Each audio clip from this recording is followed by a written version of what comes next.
மனைவியுடன் உறவு கொள்வதை அடிமை பெண் உட்கார்ந்து பார்க்கலாம், மாற்றக்கூடாதாமா. அடிமை பெண்ணோடு உறவு கொள்வதை மனைவி பார்க்க கூடாதாமா. மனைவியோடு உறவு கொள்வதை அவனுடைய அடிமை பெண் இருக்குல்ல பார்க்கலாம். ப்ரூஃப்லயுமே அசிங்கம் கேவலம் நாரி போய் கிடைக்கிறதுனால மத சமுதாயம் நாசமா போயிட்டு பிரமானந்த சாமி சொல்றோம். அசிங்கமா அந்த மாதிரி படம் எடுக்கிறத கேவலமான பார்க்க இடத்துல மதபு சட்டம் இஸ்லாமிய சட்டம் வச்சிருக்கீங்க. ஒரு ஆளு மனைவியோட உடல் உறவு கொள்றாரு, அமத்துக்கு முன்னால கொள்ளலாம். அதே நேரத்தில் அமத்தோட அவர் உடல் உருளான் மனைவி பார்க்க கூடாது.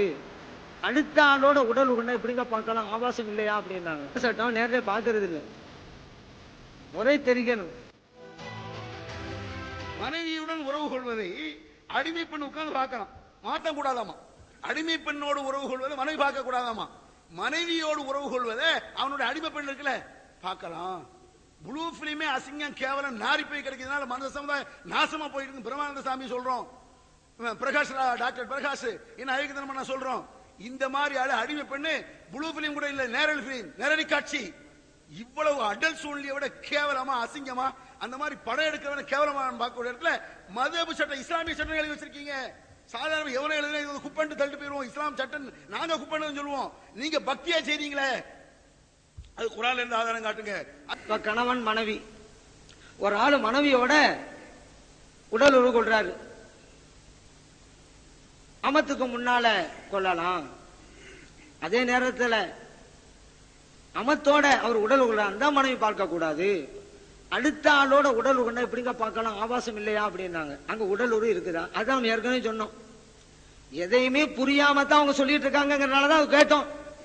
அவங்க தரல, ஆனாலும் சொல்லிடணும், சொன்னாதானே உங்களுக்கு வழங்க.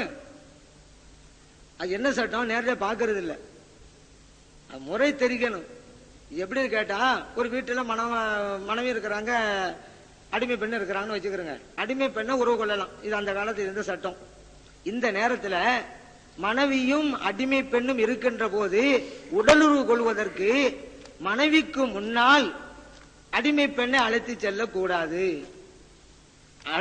ஏன்னா மனைவிக்கு ரோஷம் வரும். மனைவி இருக்க ஒரு அடிமை பெண்ணை கூட்டி போற, பெட்ரூம் இருக்கு, கூட்டி போறாரு. ஏன் கூட்டி போறாரு, பெட்ரூம் கூட்டி போனா என்னன்னு வழங்கும். மனைவிக்கு இருக்கும் போது நேரடியாக கூட்டி போனா அந்த மனைவி ரோஷம் வரும். அப்ப நான் இருக்கும் போது அடிமை பெண் முக்கியமாயிருச்சோ. ரெண்டு மனைவியர் இருந்தாலே விவகாரம் என்னன்னு தெரியும் உங்களுக்கு. ரெண்டு மனைவி இருக்கிறாங்க, ஒரு மனைவி மட்டும் கூட்டு போற பெட்ரூமுக்கு, அடுத்தது தெரியும். பெண்களுடைய சுபாவம் இது. அதனாலதான் அல்லாஹ் தாலா சொன்னா நீதமா நடக்கிறதா மட்டும் ஒண்ணுக்கு மேல கட்டுக்கண்ணா. ஏன்னா பெண்களுடைய சுபாவம் அறிந்து இப்படி கூப்பிட்டு போனா அது மனைவிக்கு ரோஷம் உண்டாகும். அப்ப என்ன விட பெரிதாயிட்டாளா, அவ குடும்பம் சீர்குலையும், ஒற்றுமை போயிடும், அவன் மகிழ்ச்சியான வாழ்க்கை இருக்காது. ஏன்னா அவள் உரிமை உள்ளவர், கேட்பா எதையும். அதனால அப்படி செய்யாதீங்க. கண்கூட நேரடியா பாக்குறதல்ல, உடலுறவு கொள்வதற்காக அழைத்து செல்வது. அப்படி இருந்தாலும் கண்கூட பாக்குறதா. ஒரு ஆள் டாய்லெட் ரூம் போயிட்டு வந்தான்னு வச்சுக்கிறேங்க, உதவி செய்யல, என்னப்பா உதவி செய்யலைய, ஒண்ணுக்கு இருந்திய, நான் நேராக பார்த்தானேண்டா ஒண்ணுகிட்டு இருக்கும் போது பார்த்தா அர்த்தம் அல்ல, டாய்லெட் கிட்ட போயிட்டு வந்தேன்னா அப்படி சொல்றாரு. அதை வச்சுதான். அதே நேரத்தில் இப்ப ஒரு மனைவி இருக்கிறாங்க, அடிமை பெண் இருக்கிறாங்க. இவர் மனைவியை கூப்பிட்டு போறாரு. மனைவி அந்த அடிமை பெண்ணுக்கு ரோஷம் வராது. ஏன், உரிமை உள்ளவர் அழைத்து போறாங்க, நம்ம என்ன ரெண்டாம் கட்டம் தானோ அப்படின்னு இருக்கும். ஆனாலும் கூட அங்கேயும் முகமது ரம்துல்லா சொல்றாங்க, சரி பிரச்சனை இல்லதான், உரிமை உள்ள அழைத்து போற சும்மா இருப்பாதான், ஆனாலும் அவளும் ஒரு பெண்ணு தானே, நம்மளுக்கு கூப்பிட்டு போலையே அப்ப நினைக்கத்தானே செய்வான், அதையும் ஒரு மதிக்கணும்ல, அவளுக்கு முன்னால இதை செய்ய வேணாம், அது மக்ரூஹ் அப்படிங்கிறாங்க. அதுக்கு அடுத்து வருது அது மக்ரூஹ். ஏன், அவளுக்கு ஒரு உணர்வு இருக்கிறது. அப்போ இந்த உடலுறவு கொள்வதற்காக ரெண்டு பேர் இருக்கும் போது ஒருவரை விட்டு விட்டு இன்னொரு அறிவித்து சென்றால் அது பிரச்சனையை எழுப்புங்கிறனாலதான் இப்படி செய்யாதீங்க. மார்க்கத்தில் ஹலால் தான், பிரச்சனை வரும் பெண்களுடைய சுபாவத்தின் அடிப்படையில். அதுதான் கண்ணுக்கு எதிராக அப்படின்னு அர்த்தமே தவிர உடலுறவு கொள்ளும் போது கண்ணில் பார்க்கணுமா என்னதான்.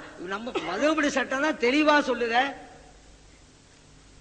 தொடைப்பகுதியை கூட பார்க்க கூடாது அப்படிலாம் நாங்க சொல்லிக்கிட்டு இருக்கோம்.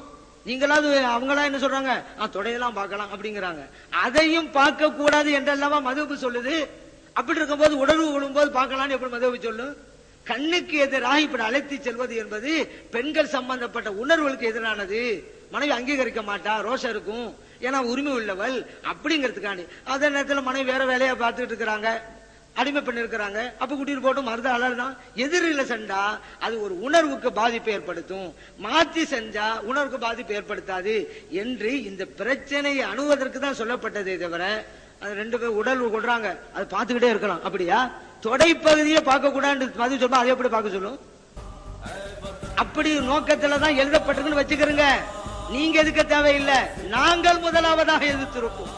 ஏன் இந்த விஷயம் நாங்கள உறுதியா இருக்கிறோம்.